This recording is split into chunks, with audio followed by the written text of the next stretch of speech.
In a recent live stream, we got asked about living in Switzerland without a car, how doable it is, how is it to run your daily errands and travel around the country with only relying on Swiss public transport. Today, I'd like to address this topic and help you answer the question, do I need a car living in Switzerland?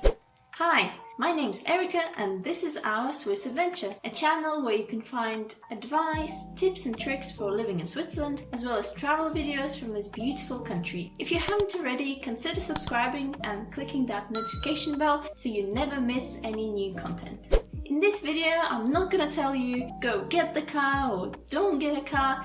Instead, I will provide you with some information that will hopefully help you decide whether you need to have a car in Switzerland or not. I'll talk about the reasons why we don't have a car here, about disadvantages and advantages of such situation, as well as I'll tell you how much we spent on public transport in our first year of living in Switzerland. Let's start by saying that before coming to Switzerland, I did have a car in the UK, which I sold shortly before I moved. We have now lived in Switzerland for a year and a half, and we still don't have a car here. Now, have there been moments when we thought, oh, it'd be really nice to have a car now? Absolutely, yes. But do we regret this decision of going car-free in Switzerland? No, not really. So why did we choose not to have a car in Switzerland? There are three main reasons for this. First one is that we wanted to live close to the city centre of Neuchâtel so that the town, the lake, the shops and Mike's work, everything was either in walking or cycling distance. And many apartments in this location either didn't have a parking spot or charged a significant amount for it. So in our case, we got a better located apartment because we weren't limited by trying to find a parking space as well, and also because we ended up living so centrally, we don't actually need a car on a day-to-day basis. The second reason is that having a car is not that great for the environment, both because of the pollution and also the fact that most of the week we wouldn't use it anyway, so just be sat there idle, doing nothing and just being a waste of resources. And the third reason is that for us, we think that if you add all the different costs associated with owning a car and using a car, the total would be just too much and we wouldn't be actually able to afford it. So these are the reasons why we don't have a car in Switzerland, but what about other people? I did two polls, one on YouTube and one on Instagram, where I asked people whether they own a car in Switzerland, and also I gave them the opportunity to tell the reason for this. So let's look at the results and let's look at what people said. As I'm filming this, the poll on YouTube has been completed by 32 respondents. 72% said that they don't own a car in Switzerland, and 28% said that they do. And if we look at the Instagram poll that has been completed by 26 people, 58% have said no, they don't own a car in Switzerland, and 42% have said yes, they do. And now let's talk about specific reasons people have given to their answers, and I'm going to read them out from my laptop here, so I'm just going to be looking at it sometimes. So someone said that they don't have a car because they live in Zurich and the public transport system is very good. Someone also says that they use public transport to go to university and a car or motorbike whenever they need to go elsewhere. They also say that even if the train and other public transport are quite expensive, it's generally quicker, especially if you want to cross more than half the country. Bear that thought in mind when I read you out the next comment, which was, if you travel across Switzerland, it's cheaper to go by car, especially if there's 3-4 people in the group, and without half-fare card and proper planning, trains can be expensive. I can totally agree with that. But also, most of the time, it's faster by car. And then there was another response on Instagram where the person said that they have a car and they use it to get to places where it takes you 2 hours by post bus, but by car it only takes them 40 minutes. So as you can see, when it comes to the question of is it faster to go by car or public transport, the opinions actually split. Someone else said that they don't have a car yet, they're considering it, but parking spots are super expensive in Geneva. And then there was also this response which I find quite interesting because the person first didn't have a car and then they decided to get it later on. And they're saying that we didn't get a car for 3 months and used the public transport. So much easier with a car for shopping and trips. The transport's great but takes so much longer with kids and animals in tow. They lease a car but it works out not too much more than all of them having a monthly pass. Plus it has heated seats which the bus does not. Yeah, Postbus definitely doesn't have heated seats. Now that you've heard some of people's opinions, I'd like to move on to discussing the pros and cons of not owning a car in Switzerland based on our personal experience.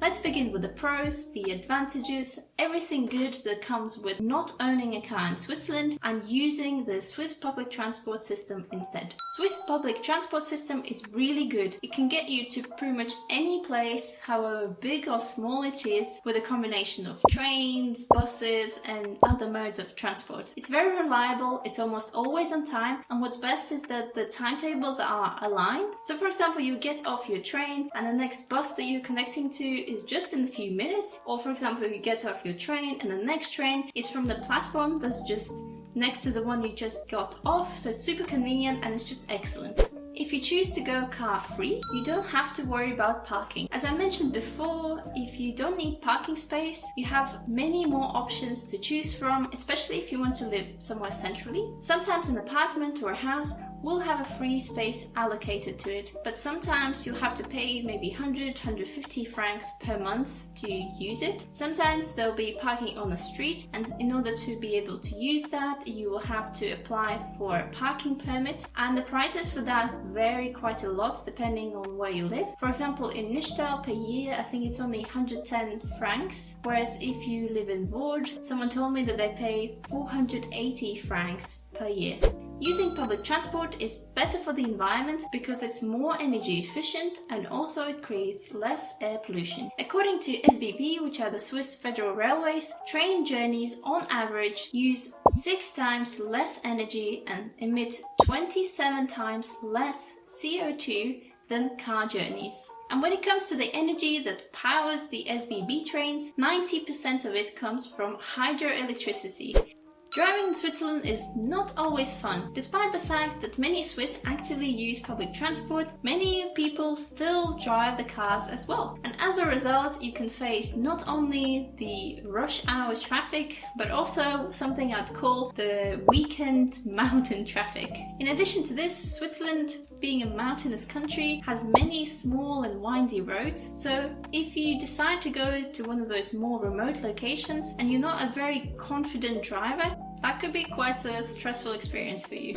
Some destinations are only accessible by public transport. There are a few villages in Switzerland which are car-free. Most famous of them is Zermatt. So even if you wanted to, you couldn't actually drive there. If you decide to do a linear hike, it might make more sense to do that with using public transport. Because if you hike from point A to point B and you leave your car at point A, you either have to hike all the way back there or take public transport to get back to your car, and that just adds an extra step that might be quite inconvenient.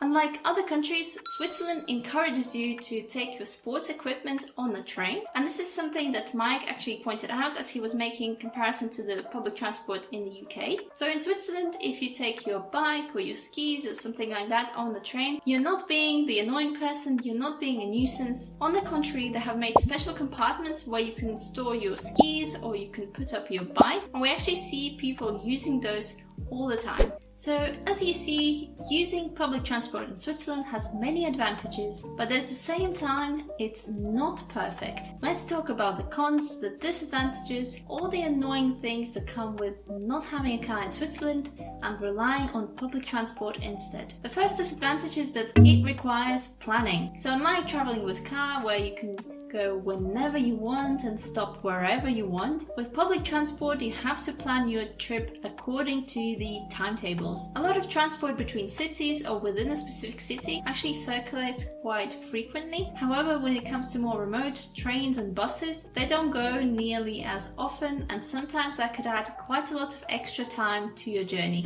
Traveling by public transport can become quite expensive. Yes, Swiss public transport is really comfortable, it's really well thought through, but there is a price to pay for it. The cost can add up really quickly, especially if you do day trips without thinking ahead, or for example, if you have to do a long commute daily. A couple of weekends ago, we went to Geneva for a day trip, and one-way ticket from Neuchâtel to Geneva is 21 francs, which maybe doesn't seem like such a big deal, but actually when you add the tickets to go there and back for 2 people, then bam, suddenly we've spent 85 francs on it already, and that's with the half-fare card. If you're using public transport frequently, you might consider getting a travel card. However, you need to calculate really carefully whether that's worth it for you, because these travel cards could be quite pricey too. For example, the full annual travel card for the whole of Switzerland for an adult is 3,860 francs. If you get a travel card for Neuchâtel Canton and all of the zones that are within it, that will cost you 1,485 francs. Or if you get a travel card just for Neuchâtel City and the suburbs, that is 657 francs.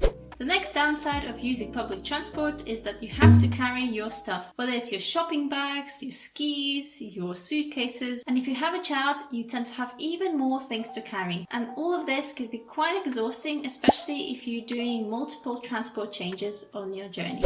For longer trips with multiple locations or for trips with many people, it actually makes more sense to move around with a car. It's more cost efficient and more convenient, and that's why for some of the trips that we have done this year, we have actually rented a car. For example, we did that when we went to Glarus in April. And the last downside is that in some cases it takes much longer to get somewhere by public transport comparing to the journey length if it was by car. Sometimes you have to do multiple bus or train changes, or for example, there is not a direct route how to get to this place, which adds a lot of extra time to your journey. For us, the best example of this is the Gantrisch Nature Park, which on the map doesn't look that far from Neuchâtel. It takes about an hour to drive there by car. However, on public transport, it takes double that. We've talked about advantages and disadvantages of not owning a car here in Switzerland, but now let's talk about how much we've actually spent on public transport in our first year of living in Switzerland. Essentially, this will include all the travel we did between February 2020 and February 2021, excluding the road trip that we did back in end of August, start of September, because for that we actually hired a car. So for this, once again, I'll be referring to some numbers which are just here on my laptop, and I've split me and Mike separately because we did slightly different amounts of travel. So for me, I spent 843 francs in that first year, and also my SBB card was 185 francs. Whereas for Mike, the total of his travels was 1,006 francs, and his half-fare card was actually free because it was paid for by his work. So as you can see, we spent around 2,000 francs for public transport during our first year of living here in Switzerland. Let me know in the comments below if you think that you spent more or less money than that on public transport here, or maybe you own a car and you know how much that costs you roughly per year. So let's say that you have decided not to own a car in Switzerland, but at some point you needed it for a day or two. What are your options? One option is renting, and we have actually done that a few times. We normally use Europcar, but there's a few different services available depending on where you live. One thing I'd like to say about this is that you need to have a credit card in order to be able to rent a car or a van, but it doesn't have to be a Swiss credit card. It could be a credit card from a different country. And just to give you a couple examples for how much renting might cost you. For example, when we rented a van to take all the stuff from our Airbnb into this apartment and to collect all the furniture that we bought, we rented it for 24 hours and that cost us 120 francs. And also for our road trip last summer, we rented a Volkswagen Polo for 9 days and that cost 493 francs, and obviously then we also spent some money on fuel and parking. Another option is car sharing, and in Switzerland there's a service called Mobility. Personally, we haven't used it, so I can't tell you much about it, but judging on some comments online, I can see that people either really like it or they have had bad experience with it and now they don't use it anymore. So you have to look into it yourself and see whether that's something that's suitable for you.